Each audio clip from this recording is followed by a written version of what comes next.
Hello，大家好啊！今日就嚟講呢隻木乃伊啊，係啦，年尾壓線講隻木乃伊詛咒啊！咁喺奇趣好好彩地中咗啦，咁就講下先。01就係媽咪卡士啦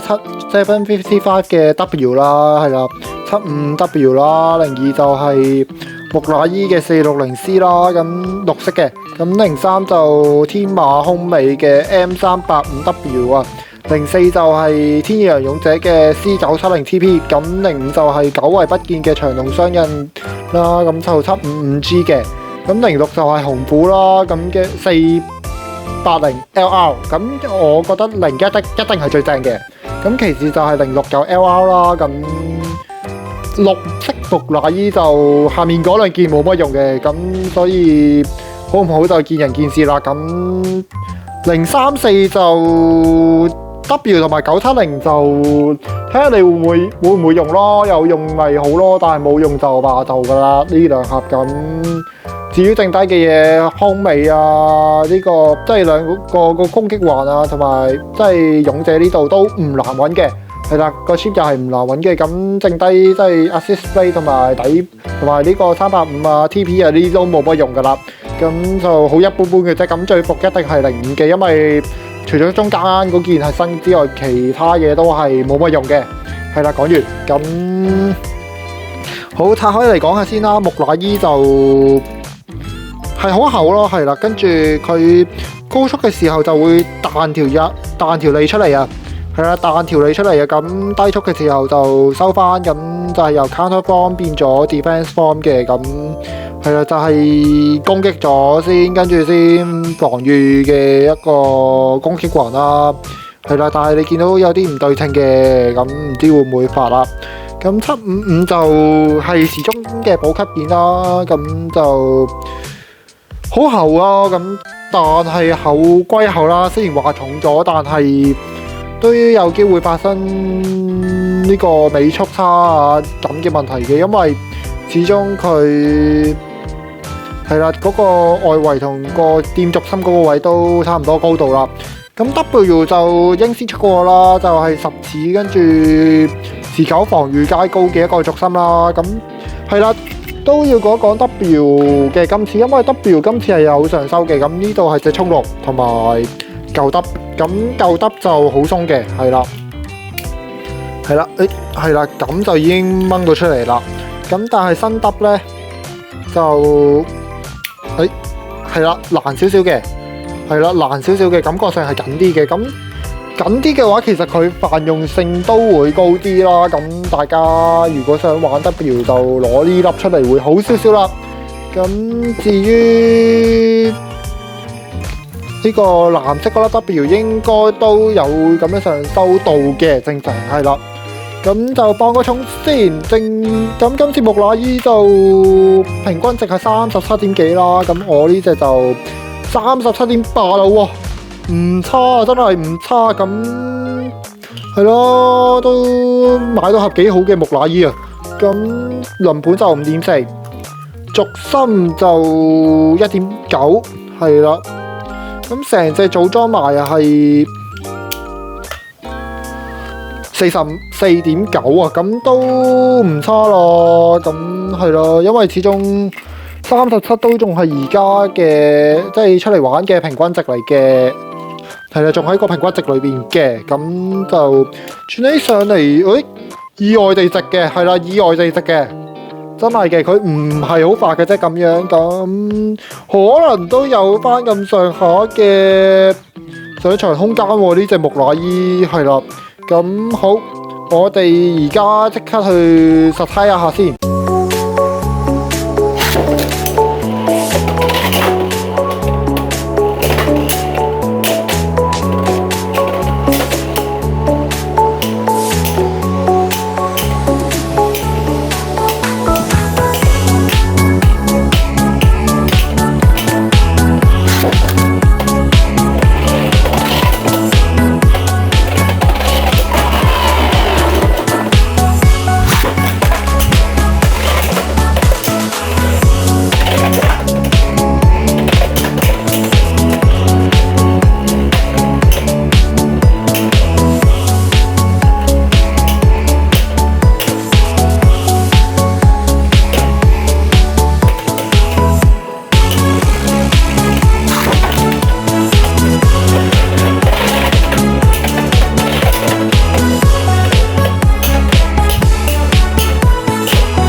啦，咁對戰完翻嚟啦，咁就講啲感想啦。咁呢隻木乃伊，我覺得佢嘅原裝嘅表現比我想象中好嘅，係啦，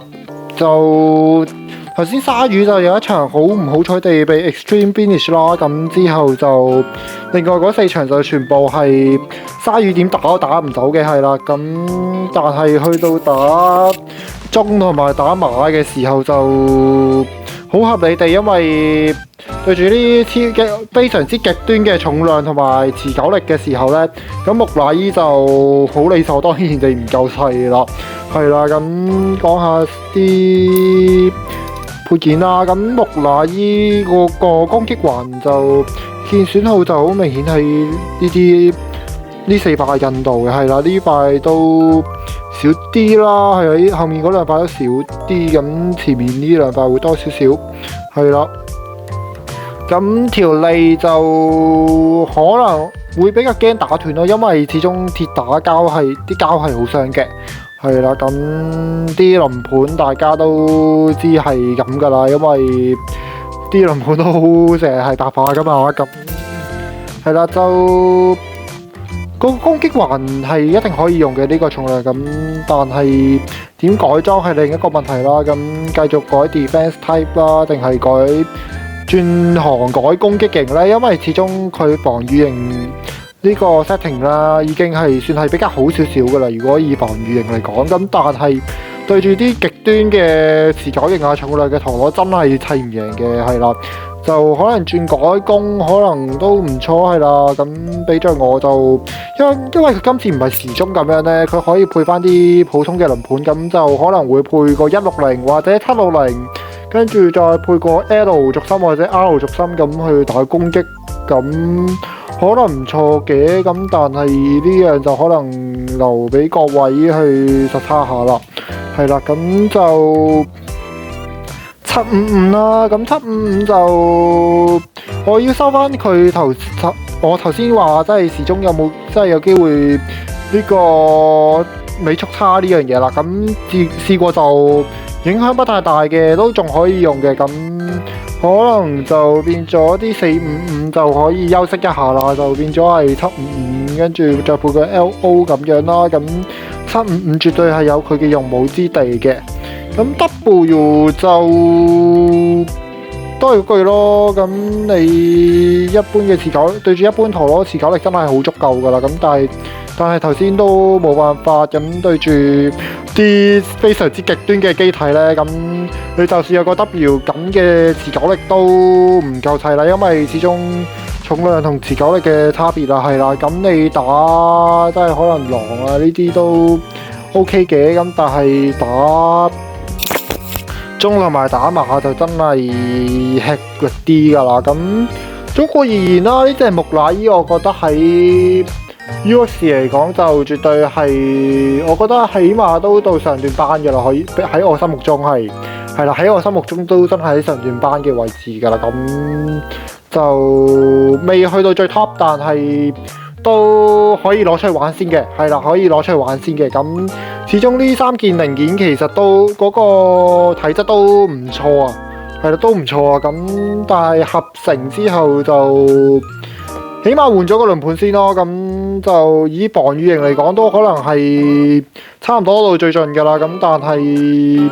可以再改好啲嘅，即係可能走去改攻咁樣都可能好啲咯，係啦。咁就都對得，都算係原裝嚟講，都算係呢個幫黑須家族嗰幾隻係把妹啲顏面啦。因為時鐘都真係太易爆啦。咁太陽就東不成西不就咁樣，我覺得起碼我覺得呢隻係即係為黑須家族把妹啲顏面先啦。以原裝嚟講，咁但係改裝咗之後就可能都係最多去到 T1 咁嘅地步咯，即係可能蠍子呢啲級數咯，係啦。咁就期待大家睇下點樣改隻木乃伊啦。咁就下次條片應該就開隻青龍啦。咁但係要過咗年之後先開到。咁好，條片就嚟到呢度啦，我哋下次再見，拜拜。